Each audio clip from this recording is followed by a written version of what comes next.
The WNBA is in crisis mode, and all signs point to a league scrambling to protect its image amid chaos on the court and turmoil off it.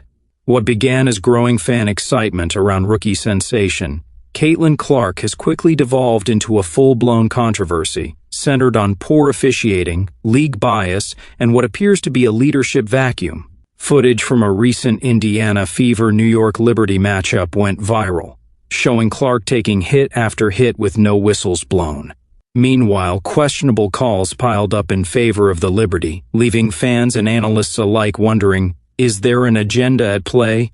At the center of this storm is the league's now former commissioner, Cathy Engelbert, at least according to persistent rumors. Multiple sources allege she was quietly asked to step down following the public outcry over the officiating debacle. This wasn't just about a few bad calls. It was the tipping point in a season that's seen Clark, the Fever, and the integrity of the league placed under a microscope.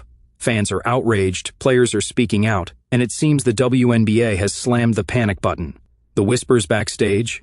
The league already has a shocking replacement in mind, none other than Indiana legend and NBA Hall of Famer Larry Bird. Let's rewind. The Liberty Fever game had playoff vibes, a sold-out arena, and national TV coverage. Instead of letting the players shine, the referees stole the spotlight. Caitlin Clark was fouled repeatedly with little to no protection from officials. Lexi Hull was called for phantom fouls. The disparity was glaring. 32 free throw attempts for the Liberty versus just 15 for Indiana. These aren't just stats. They're evidence of a pattern. Add in the now infamous no call at the buzzer and it's clear. Something is off. Clark, visibly frustrated, chased an official postgame for answers. She got none. Fans didn't need a press conference to know what they had just witnessed. It was plain for all to see. The game wasn't just lost, it felt stolen. This wasn't an isolated incident either. The 31-point free throw disparity over the first few weeks of the season is alarming. And let's not forget the hit Caitlin took from Kennedy Carter, a blatant off-ball body check that somehow warranted only a common foul. If that wasn't a flagrant, what is? The league tried to save face by suspending the referees from that Liberty Fever game. But that only raised more questions. Why now? Why only after fans exploded online and the video clips went viral? And who actually made the decision? Reports suggest Engelbert wasn't even involved in the suspension call. Instead, insiders say her exit was orchestrated quietly behind closed doors. Was she pushed out as a scapegoat? Or had she already lost control of the league long before this? Fans are connecting dots. Last season, Engelbert handed the championship trophy to the Liberty while wearing a dress in their team colors, blue and black. She even sported a design featuring the New York skyline. It may sound petty, but optics matter. To many, it confirmed what they already suspected: the league plays favorites. Since then, every controversial call for the Liberty just adds fuel to the fire. The WNBA's recent attempts to appear transparent have backfired. Instead of inspiring trust, it's exposed a reactive, rather than proactive, leadership structure. Off the court, things aren't much better.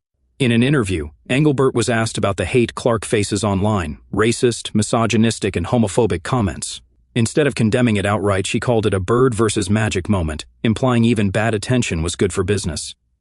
That response sparked immediate backlash from players and the Players Association. They felt she failed to protect the athletes, opting instead to protect the brand.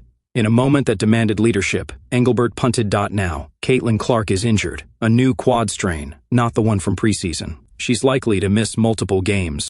Her numbers, 19 points, 6 rebounds, 9 assists, have been phenomenal for a rookie leading a rebuilding team.